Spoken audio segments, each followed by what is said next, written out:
Tēnā koutou katoa. Good evening, distinguished guests and ladies and gentlemen. What a pleasure it is to be here among so many friends and familiar faces. I was just looking at the labels when I came in, and it was really nice to see people I know coming to this presentation today. May, can I start by congratulating, where's May? Can I congratulate you, May, for the launch of this chapter of New Zealand Asian Leaders. It's I think this time has come, and I'm really delighted to be here to support you in what you're trying to do. In 1985, in April, on a very hot day, I packed my bags, put my stuff in the car, and my parents drove me to an airport in Kuala Lumpur.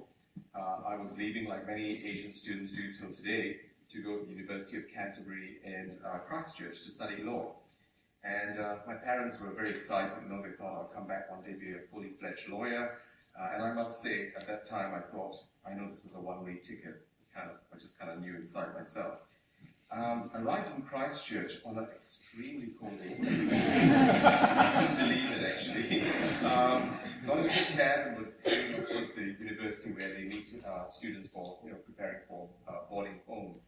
And gosh, I thought it arrived on a day of national emergency because all the curtains were closed and there was nobody around. And I sort of thought, has somebody died or something I don't know? And it was just a bit of a difference from bustling, multicultural, balmy Kuala Lumpur. But I was kind of excited. It was cold, it was different, the sort of landscape was flat, I was very excited. But that kind of morphed into a bit of shock that lasted into many years of my life in New Zealand. And I think my cultural values as a Malaysian person became very apparent and contrasted against the values of New Zealand. And I kind of knew, like many of us in this room, to succeed, you have to adapt. And have to adapt to new ways of doing things, but also new ways of being. And that's kind of a big challenge. And sometimes a bit painful, actually. So what does that look like? Well, May kind of alluded to what she said before. When I joined the public service as a senior manager, I remember a meeting, around the table, and there was a problem, and the executive team were trying to kind of tackle this problem that involved stakeholders. And they'd be focused on the task of solving this problem. And I'd be focused on the relationships, how to save face for those stakeholders. And then there were other times when I'd see people around the table challenging the chief executive. I'd say, that's kind of a dumb idea, I wouldn't do that. I think you're going down the wrong track here, kind of thing. And I'd listen to that and think, no, I wouldn't do that. That's like confrontational and disrespectful. So kind of felt out of sync with other people, like a square peg in a round hole. Yeah, you recognize this, some of you? You kind of get what I'm saying, right? It was really challenging. It can affect your performance because people see you differently. How come you're not saying the same sort of things? You're not kind of operating as part of a team. Very challenging. So, yeah, it was hard. Culture is not something you can kind of like leave behind. You can't dress differently, speak differently, and think that's, you're different. Culture is something you carry within you every day, and it manifests in everything you do. And in Malaysia, our cultural values are deeply anchored in preservation of group harmony and relationship, and interdependence is extremely valued. And we also deeply respect for the hierarchy. You don't kind of challenge authority in the way that a person in the West might. In the West, individualism, independence, and egalitarianism is valued. So, you can see these differences kind of manifesting in the experience I just described before. But like many people, you have to sink or swim, you learn to adapt, or you risk failure. So I adapted, and I did what many people from a migrant background do. We learned about a new context, and we learned to operate differently in order to succeed. But the world is changing. The world is changing really, really rapidly. And in the past 20 years, the phenomenon of globalization and technology, enabled by technology, has meant that there are connections across the globe and people moving in an unprecedented way like we've never seen before. And we can see this right on our doorstep, right? In the population in New Zealand's changed forever. It's like our DNA of our society. It's changed permanently. Even if we stop migration completely, the people here today will continue to live here and have children and all that sort of stuff. So we can't sort of turn back the clock. And in Auckland, 2021, 33% will relate to being Asian. So our customers, our stakeholders, our employers, our employees, they're all becoming more diverse. And for us to be successful in this environment, we will actually need to be culturally aware and culturally competent. And that's not an easy task. And to succeed in the future, we need to get accustomed to two-way adaptation, not one-way adaptation. So that's about migration of people from developing countries to more developed countries like New Zealand. But there's another hugely significant dynamic, and I think all of us in this room know this, that one of the most prominent features of our time is the growth of Asia as a global economic powerhouse. And projections indicate that China and India will fuel the world's economic growth by making the largest global contribution. Asia, in fact, will make half of the world's economic growth contribution to 2025. And this will be supported by 600 million people of Southeast Asia. Some say this is like a sleeping dragon that's awakened. And so it is becoming clear that the shape of the world of tomorrow is going to be prominently shaped by Asia. And I'm not just talking about economically, also socially and culturally. And here's an image of miraculous growth. That's Shanghai.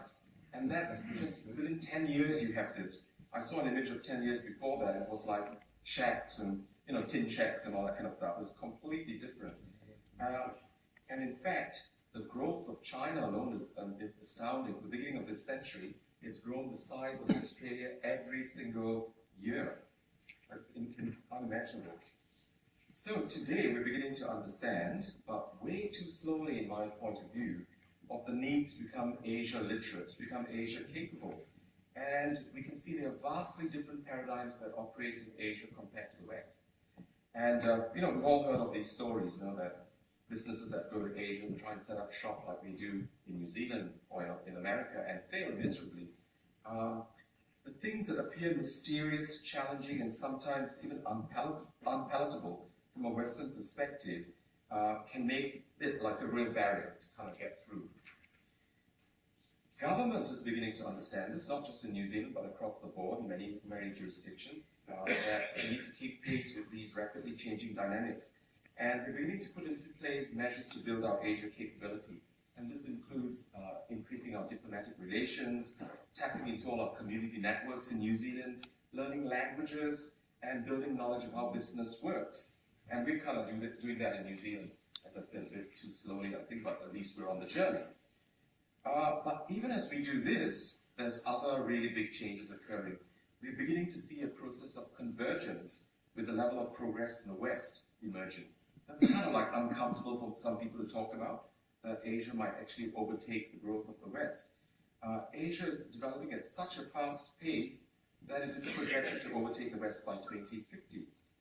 And in this context, people are asking some questions. People are asking, what is creating all these opportunities in Asia? What is making it so successful? And in this context, we're beginning to see that we might need to learn not only about Asia, but from it. That's quite a different take on it. And research indicates there are a whole bunch of reasons. But I just want to highlight three, and perhaps use China as an example, because China is so prominent. So the first driver is vision. And Asia has got big, bold vision. Strong vision for a better life that fuels the development being experienced, as I described before. Asia is striving to become something it has not yet become. People are not just working hard and studying hard, and government's not just building infrastructure like crazy for no reason. It's harnessed to something bigger. It's that vision for something, to become something that it is not yet. And there's a real strong forward motion of energy that is driving this growth. And we see some projects that are unprecedented, like the 16,000 kilometer faster speed train networks being built through China at the moment. We're going to try and do in 2 years. And we're seeing that kind of thing everywhere across Asia. I went to Malaysia recently and said, why is the airport so big, Subang Airport? What the hell is this? There's hardly any people. And they all looked at me like I was silly and said, we're thinking about 50 years' time, the projections of what this airport will need to accommodate then. Kind of something the West kind of doesn't do as much. Number two reason is education. Everybody knows about overachievers like me, Asian students really, really perform well. And this is the second biggest driver I want to highlight. decades of investment in the education system in Asia that has reached some of the most remote villages, now enabled by technology, is beginning to see literacy rates soar. And one recent piece of research highlighted that literacy rates in China are exceeding those of America, which is like, what? Seriously? But it is serious.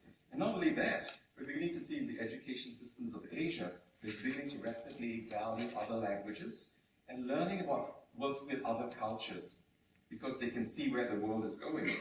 They're beginning to create a solid platform for thriving the global knowledge economy of the future. And China, India, Japan, and Indonesia will produce 50% of the world's tertiary education graduates by 2020. That's just unbelievable. Asia is moving from cheap labor to smart labor at a rate that I think people don't quite comprehend. The final thing I want to highlight is family values, because we can see the preservation of family values that has a huge impact on how society is bound together. Many Asian parents live with their children and their grandchildren at old age because it's considered shameful to do otherwise. My mom shares her own home, but she lives with my sister and her family because they just can't put them in a residential care kind of home or something. It's just kind of unacceptable. Now that has some costs because it affects your savings and that because you can't save, you're spending on your parents. But there are other really tangible benefits. The sort of passing on of family values, the value of family from grandparents to parents to children, and ensures continuity of family values, and that helps bind society. And we need a strong, bound society for us to thrive and perform. So, these are just three things. I don't want to portray Asia too glowing a light because we know there's corruption, there's pollution, there's inequalities. But let's not be blinded by those to the exclusion of what we can learn from Asia. So what does this mean for public servants? The thing that May said, you should highlight what we're saying. What does this mean? What does learning about and from Asia mean for people like me? What is our role in developing policies, delivering services to the public, and diplomatic relations across the globe? Well, I described before the adaptation I underwent in order to survive, actually, and thrive in this Western-based society. I kind of did okay, I think, but it wasn't easy. And it was kind of painful sometimes, the discriminatory kind of things. You have to work twice as hard sometimes to get to the same kind of place as other people. Not an easy journey. It was very character building. And kind of pleased with it because I am who I am because of that. But hey, it's time to relax a little bit. There needs to be a little bit of balance. And I think that two-way adaptation is going to become the way of the future. And people are beginning to understand that in order to operate successfully in the globe, you need to understand more deeply cultural values of diverse people. And this is not a soft skill or something. It's a hard competency that everyone needs to acquire. The future is coming to meet us, May. I think that our time has come. And I've heard you say this before, and I think that it's so absolutely right. And, this puts the migrant community in New Zealand in a very different context because we become cultural intermediaries with our region of origin. Our national origin is no longer a disadvantage. It is an asset, and an asset that we can use to untap the value of diversity for New Zealand. So as public servants, we can make a contribution as Kiwis of Asian descent to driving the country's Asian capability efforts. What is mysterious to others is common sense, even familiar to us. We understand how people in Asia might respond to a particular policy, or what cultural issues might need to be taken into account in delivering services to the public. We know the market preferences of Asia. We know what kind of ice cream they like.